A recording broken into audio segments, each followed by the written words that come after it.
జిల్లా కేంద్రంలో పెను ప్రమాదం తప్పింది. నిన్న అర్ధరాత్రి మహబూబాబాద్ జిల్లా కేంద్రం నుండి కేశవరం వైపు వెళ్లే శ్రీ దివ్యార్ష ప్లైవుడ్ దుకాణంలో షార్ట్ సర్క్యూట్ వల్ల లక్షలాది రూపాయల సొమ్ము కూడా షార్ట్ సర్క్యూట్కు దగ్ధమైంది. మొత్తం ఈ విషయం తెలుసుకున్న నిన్న రాత్రి మనం చూసుకోవచ్చు విజువల్లో విద్యుత్ వైర్లు ప్రమాదవశాత్తు కూడా మొత్తం దీనికి సంబంధించిన ఏదైతే దుకాణంలో ఉన్నటువంటి సామాన్ల మీద ప్లైవుడ్ మీద పడడంతో మొత్తం అగ్ని మంటలు చెలరేగాయి. దీనికి సంబంధించిన స్థానికులు వెంటనే షాప్ యజమానులకు సమాచారం అందించడం హుటాహుటిన వాళ్ళు అక్కడ చేరుకొని ఈ దగ్ధమవుతున్న పరిస్థితిని చూసి వెంటనే ఫైర్ ఇంజన్ కూడా సమాచారం అందించారు. సమాచారం తెలుసుకున్నాం అగ్నిమాపక శాఖ అధికారులు కూడా హుటాహుటిన ఈ శ్రీ దివ్యాష షాప్కు ప్లైవుడ్ సెంటర్కి వచ్చి ఆ మంటలను ఆర్పి మొత్తాన్ని కూడా ఎక్కువ మొత్తంలో నష్టం జరగకుండా చేశారు. మొత్తానికి ఏదేమైనప్పటికీ కూడా పెను ప్రమాదం తప్పిందని చెప్పుకోవచ్చు. నిన్న రాత్రి ఏదైతే యథావిధిగా షాప్ యజమాని షాప్ క్లోజ్ చేసిన తర్వాత ఇంటికి వెళ్ళిన తర్వాత 9:30 నుండి 12 గంటల వరకు కూడా ఈ ప్రమాదం జరిగి ఉంటుందని కూడా ఇక్కడ భావిస్తున్నారు. చిన్న చిన్న మంటలను కూడా చెలరేగి పెద్ద మంటలుగా వ్యాపించాయి. దీనివల్ల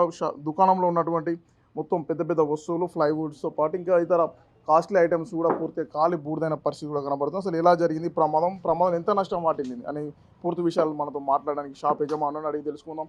చెప్పండి, ఎలా ప్రమాదం జరిగింది, మీరు ఎలా గుర్తించారు, ఎంత నష్టం వాటిల్లి? నా పేరు రామాచార్య అండి. నైట్ 9:30కి మేము షాప్ బంద్ చేసి ఇంటికి వెళ్ళాము.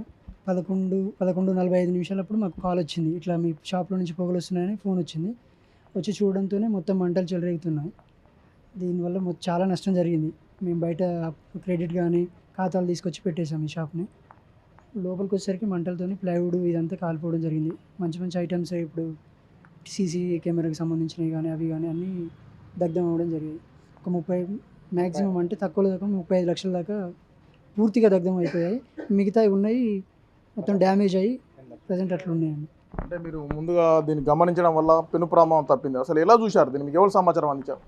ఒక షరీఫ్ అని మూవీ ఫోటో స్టూడియో అయినా ఇట్ల నుంచి నడుచుకుంటూ వెళ్తుంటే చూసండి ఇందులో నుంచి పొగలు వస్తున్నాయని చెప్పడంతో మేము కూడా 15 నిమిషాల్లో ఇక్కడికి వచ్చాము.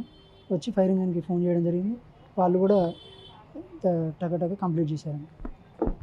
ప్రత్యేక సాక్షుల కథనం ప్రకారం చిన్న చిన్న పొగలు రావడాన్ని విషయాన్ని గమనించి షాప్ యజమానికి సమాచారం అందించారు. హుటాహుటిన షాప్ యజమాని కూడా సంఘటన స్థలాన్ని చేరుకొని ఫైర్ స్టేషన్కి అందించడం మూలంగా పెను ప్రమాదంలో తప్పని చెప్పు సుమారు 30 నుండి 35 లక్షల ఆస్తి నష్టం వాటిల్లింది కూడా ఈ షాప్ యజమాని చెప్తున్న పరిస్థితి కనబడుతుంది. ఇప్పటికైనా ప్రభుత్వం మమ్మల్ని నష్టం నుంచి బయటపడేయాలి, మాకు నష్టపరిహారం చెల్లించాలని కూడా షాప్ యజమానులు ప్రభుత్వాన్ని డిమాండ్ చేస్తున్న పరిస్థితి కనబడుతుంది. వీడియో జర్నలిస్ట్ వీరేందర్తో యశ్వంత్, బిగ్ టీవీ, మహబూబాబాద్ నుండి.